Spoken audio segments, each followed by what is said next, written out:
Lucas 11 dice: aconteció que estaba Jesús orando en un lugar.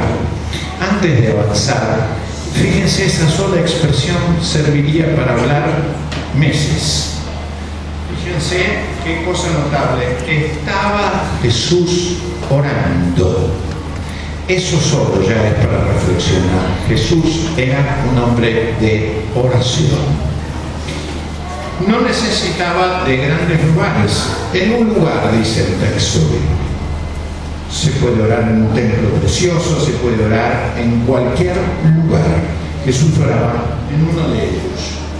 Y uno de sus discípulos le dijo: Señor, miren el verbo, enséñanos a orar. No es un desconocido, es un discípulo. Los discípulos del Señor tenemos que seguir aprendiendo a orar. Los discípulos, nosotros, hijos e hijas del Señor, discípulos, miembros de la iglesia, nunca cesamos de aprender a orar. Y dice, como también Juan enseñó a sus discípulos. La oración se enseña, la oración se aprende.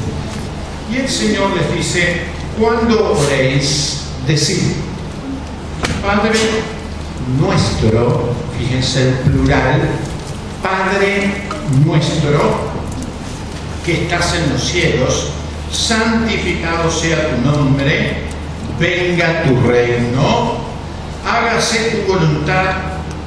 Y miren ahora, como en el cielo, así también en la tierra, que la voluntad de Dios se haga en el cielo y en tierra. Y luego continúa: el pan nuestro de cada día, dánoslo, miren la expresión, dánoslo hoy, y perdónanos nuestros pecados, porque también nosotros perdonamos a todos los que nos deben, y no nos metas en tentación, mas líbranos del mal. En esta mañana, brevemente, deseo reflexionar con ustedes sobre este tema. Jesús, enséñanos a orar. Jesús, enséñanos a orar. El relato tan precioso nos enseña varias cosas maravillosas, varios desafíos. El primero es este: aprendamos a orar con actitud de aprendizaje. Reitero la palabra aprender porque me parece tan vital. Aprendemos a orar con una actitud de crecimiento y de profundización. No se ora de cualquier manera, se puede orar de forma creciente, en profundidad, en calidad, en orientación, en actitud. Y sobre todo, se aprende a orar cambiando desde el ego al teo. Ustedes me dirán, ¿qué está diciendo? ¿Cuál es un viraje extraordinario que todos los orantes tenemos que hacer? Del ego al teo. ¿Qué quiere decir eso? El ego es yo. Nuestros primeros pasos en oración son egocéntricos, habitualmente como un niño que pide colocándose él o ella en el centro. Nuestras oraciones, aún de adultos, siguen siendo muchas veces egocéntricas. Yo, Señor, te pido para mí, o aún en el plural, te pedimos para nosotros. El centro es todavía el orante, la persona que ora, y no a quien oramos. Y la oración más madura tiene que hacer el viraje para priorizar no tanto al que ora, sino a quien se le ora. Y no solo el que habla en la oración, sino aquel que debe escuchar al que habla por excelencia en la oración, que debe ser Dios. Entonces, La actitud de aprendizaje es descentrarse de la oración para que el centro de la oración sea quien debe serlo, y esto es Dios.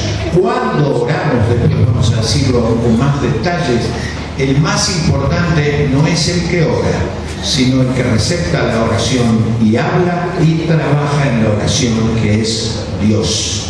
Así que cuando ores, aprende a sacarte del centro para que el centro de la oración sea Dios que trabaja a través de tu oración. Yo debo aprender a hacerlo, usted, cada uno de nosotros. Actitud de aprendiz en la oración. Segunda cosa importante que Jesús enseña es aprender a orar al Padre. Orar al Padre sugiere confianza, sugiere cercanía, la idealidad de un buen padre que intima con sus hijos. Y no solamente esto, sino que sugiere obediencia y dependencia y reconocimiento de la fragilidad que puede tener cualquier niño.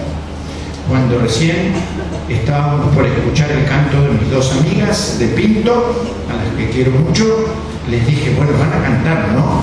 Sí, con mi papá, me dijeron.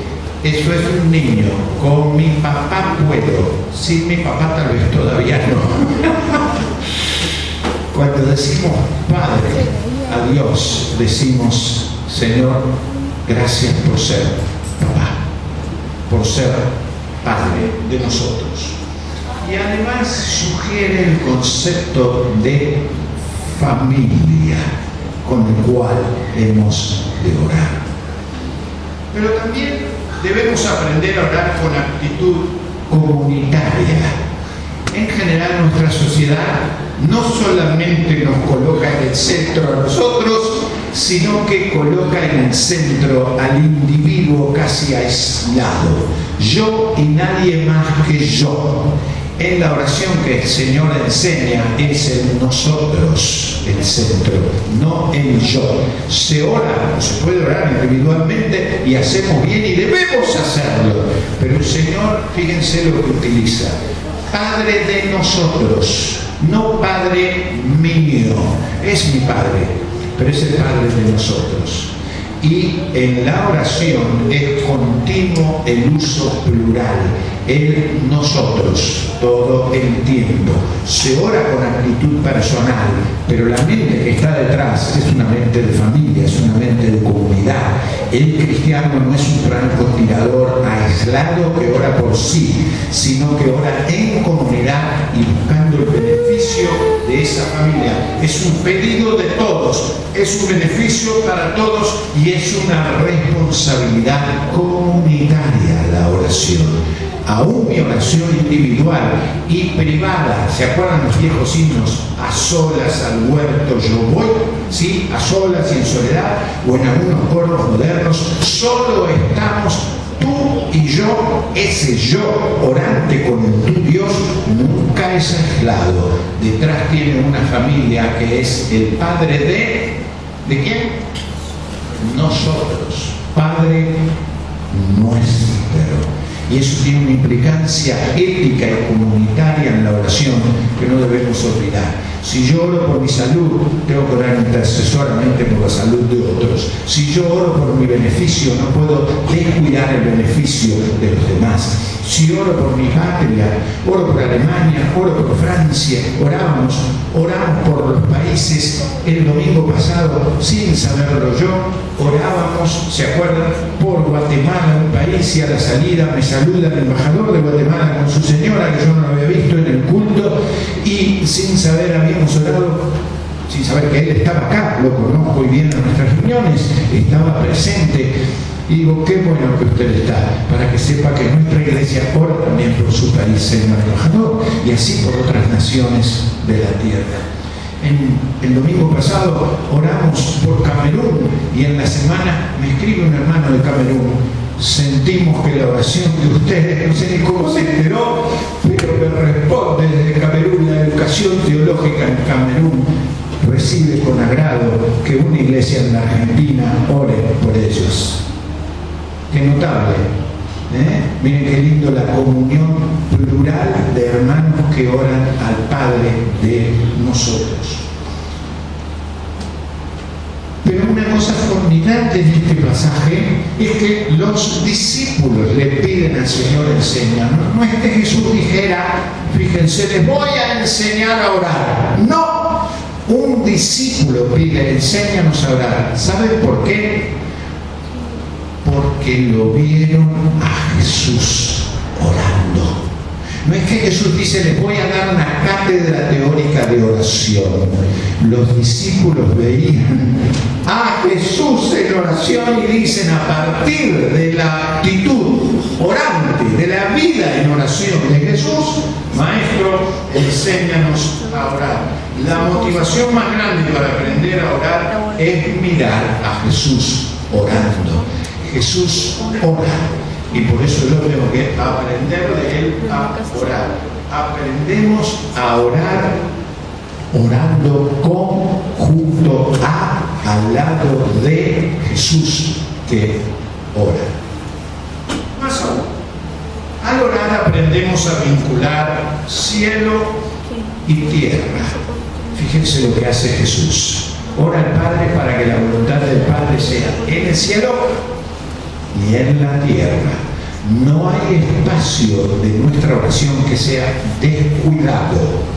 Entonces, oramos con un orden prioritario. Colocamos al Señor primero. Señor, que tu reino, ¿sí? Señor, que tu voluntad sea hecha. Y luego vamos a nosotros. Pero oramos en ambos sentidos. Hay una distancia y hay una cercanía. Hay un Dios y estamos nosotros. Está lo eterno y lo diario en nuestra oración. Está el reino espiritual y la materialidad. Todo eso debe entrar en nuestra oración. Es legítimo pensar en lo trascendente, en lo eterno, y es legítimo pensar en lo inmanente, lo cercano, lo cotidiano, lo diario, la comida. Ambas cosas son importantes para Dios. Es más, aprendemos a orar con sentido de urgencia diaria. Fíjense las dos veces que Jesús enfatiza. El pan nuestro de cada día, dánoslo mañana, pasado, hoy. Es el pan nuestro de cada día, la cotidianidad del sustento divino y la cotidianidad del sentido de dependencia urgente de la nutrición del Señor debe formar parte de nuestra oración. Y las últimas cosas son estas: aprendamos a orar con actitud de humildad y de necesidad de pecado. Todo orante, todo santo, toda santa que ora, toda iglesia es una iglesia pecadora. La nuestra es una iglesia de pecadores. Yo soy un pecador y usted también. Cada uno de nosotros es un orante pecador y debe recordar en su oración que es un pecador que tiene acceso por la gracia al trono de Dios, solamente admitido por su generosidad. Pero Jesús enseña: Padre, perdónanos nuestros pecados. Padre, perdónanos. Y eso debe formar parte central de toda oración. Y el último elemento que señalo en la mañana, en la tarde vamos a profundizar el concepto, es este: aprendamos a orar con un movimiento ascendente, pero también con un movimiento descendente de la oración. Y explico esto. Nuestras oraciones generalmente son demasiado habladas. En general, cuando decimos vamos a orar, lo primero que se nos ocurre es que tenemos que hablar nosotros. Difícilmente pensamos que el que tiene que hablar es Dios. Y pensamos en hacer algo nosotros. Difícilmente pensamos en que nos abrimos a que Él, Dios, haga algo en nosotros.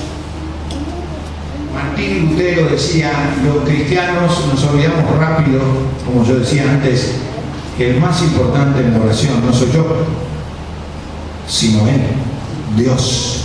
y que lo más importante no es lo que nosotros elevamos, sino lo que Él hace en nosotros a través de la oración. Cuando oremos, recordemos que la oración no es utilizar a Dios, es ofrecernos para que Dios disponga de nosotros. Fíjense que hoy hasta ordenamos a Dios. Dios, te ordeno, haz tal cosa ahora mismo. A mí eso no me simpatiza demasiado. Me parece que sería más profunda la espiritualidad que dice: Señor, dispón de mí. Haz de mí lo que tú quieras. ¿Se acuerdan quién oró así? ¿Quién oró así? María. Ustedes se acuerdan que luego de escuchar al ángel y luego de recibir la explicación que el ángel le dijo, ¿qué dijo María? He aquí la esclava o la sierva del Señor, hágase en mí según tu palabra. Es como diciendo en la oración: Señor, yo me abro a que tú hagas conmigo lo que tú deseas. Habla, Señor, que tu sierva escucha. Actúa, Señor, que tu siervo está dispuesto a hacer lo que tú dispongas. La oración no es atar a Dios a mi voluntad. La oración es ofrecer mi voluntad para que ésta sea conformada a la voluntad del Señor. La mayoría de las veces en oración vamos de tierra a cielo. Sería muy bueno que alguna vez, y mucho más frecuentemente, le digamos al Señor: oramos a ti, Señor, como una herramienta que nos has dejado para que los recursos del cielo, que son los tuyos, vengan a la tierra. Y yo me abra a ellos para que la voluntad tuya, como dice el Padre nuestro, se haga tanto en el cielo como en la tierra. Quizás es bueno recordarnos el Padre nuestro con más frecuencia y repetirlo con muchísima fe, con gran devoción. Padre nuestro colectivo, tú estás en los cielos. Deseamos que tu nombre sea santificado y que tu reino se haga, que tu voluntad se cumpla en todas partes. Y luego, entonces sí, Señor, necesitamos el pan diario. Perdona nuestros pecados, no nos metas en tentación, Señor, y líbranos del mal. Amén. Señor, qué bueno recordar que Jesús ora. Él es un hombre de oración y Él es nuestro Maestro. Queremos aprender a orar porque Él ora. Queremos aprender a orar como Él ora. Queremos aprender a orar con las motivaciones de Jesús. Queremos aprender a orar en el nombre de Jesús.